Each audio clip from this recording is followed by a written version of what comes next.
आज ना उठल्याच क्षणी मला वाटत होतं की आज मला काहीतरी हलकं फुलकं खायचं आहे, पण मध्येच नवरोबाची रिक्वायरमेंट आली की आज आपण पनीर बनवूया. मग काय, 1-1.5 लिटर मी दूध आणलं आणि दुधाचं मी पनीर फाडलं. तुम्ही पनीर विकत आणतात की घरीच बनवतात हे मला कमेंटमध्ये सांगा बरं.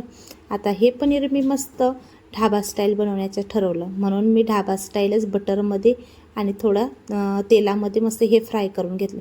बघू शकता तुम्ही, मस्त असं गोल्डन फ्राय बनवून हे पनीर तळून आपलं तयार झालेलं आहे. आता आलटी-पलटी करायचं म्हटलं तर सिंगल आपण चमच्याने करू शकत नाही, म्हणून मला चाकूची पण मदत घ्यावी लागेल आणि तो चाकू लय रुसत होता.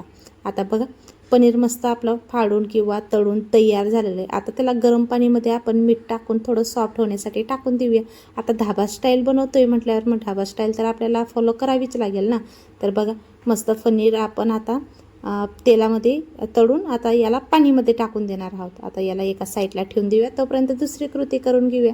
तोपर्यंत मी तुम्हाला माझा परिचय देऊन देते. मी आहे अश्विनी आणि तुम्ही बघत आहेत कुक विथ अश्विनी कोळी.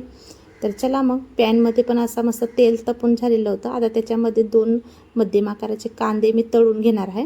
कांद्याला बारीक नाही चिरायचं, कारण लांबसरच आपल्याला कांदा तळायचा आहे नाही का, कारण आपण ढाबा स्टाईल बनवतो त्यासाठी. तुम्ही म्हणत असाल की परत परत ढाबा स्टाईल का म्हणते, कारण नवरोबानेच मला सांगितलं होतं की ढाबा स्टाईल पनीरची भाजी बनव. आता 8-9 काजू आणि 4-5 मिरच्या टाकल्या. मिरच्या आणि ते सगळं असं तळून झाल्यानंतर लसूण आणि आल्याला कशाला मागं सोडायचं, ते पण टाकून दिलं. बघू शकता, आता ते पण मस्त असं परतून आता टोमॅटो पण टाकून देणार आहोत. टोमॅटो पण मस्त असं सॉफ्ट होण्यासाठी आपण थोडं तर मीठ टाकावंच लागेल ना, कारण मीठ जर नाही टाकलं तर टोमॅटो थोडं रुसेल. आणि कोथिंबीर म्हणते की मी मागं सुटते, म्हणून कोथिंबीरला पण पुढं केली आणि ती पण टाकली.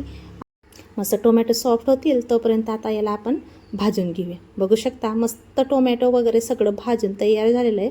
आता याला गार होण्यासाठी एका साईडला काही माझ्याकडनं वेळ झाला नाही, म्हणून मी लगेच मिक्सरमध्ये टाकलं आणि मिक्सरचं झाकण लावलं आणि दन दन दन दन मिक्सर फिरवून बघू शकता तुम्ही मसाल्याला जसं वाटणच केलं. आता थोडं तूप टाकलं. तुपच्या ऐवजी तुम्ही बटरचा वापर करू शकता हो, कारण तुमच्याकडे जास्त पैसे असतील म्हणून.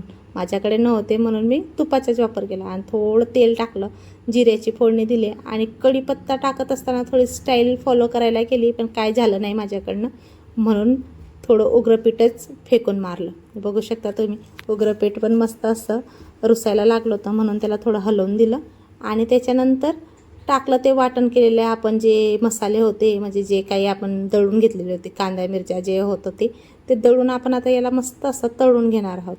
आता याला तेल सुटायला तर खूपच टाईम लागणार होता, म्हणून मी थोडी क्लिपच एक्स्ट्राची कट केली आणि नंतरची क्लिप लावली. आता जे डीमार्टमध्ये जे सोयीस्करचे जे मसाले भेटतात ना, तेच मसाल्यांचा मी वापर केला, जसं की कांदा लसूण मसाला, गरम मसाला आणि किचन किंग मसाला जे असतात ते सोयीस्करच असतात. आपल्यासारख्या लोकांना पुरवडून जातात, म्हणून आपण डीमार्टमधूनच घ्यायचं आणि यूज करायचं. बघू शकता, मसाले वगैरे टाकून मस्त हळद बिचारी राहिली होती, म्हणून आता तिला नंतरच मी हाणून फेकली.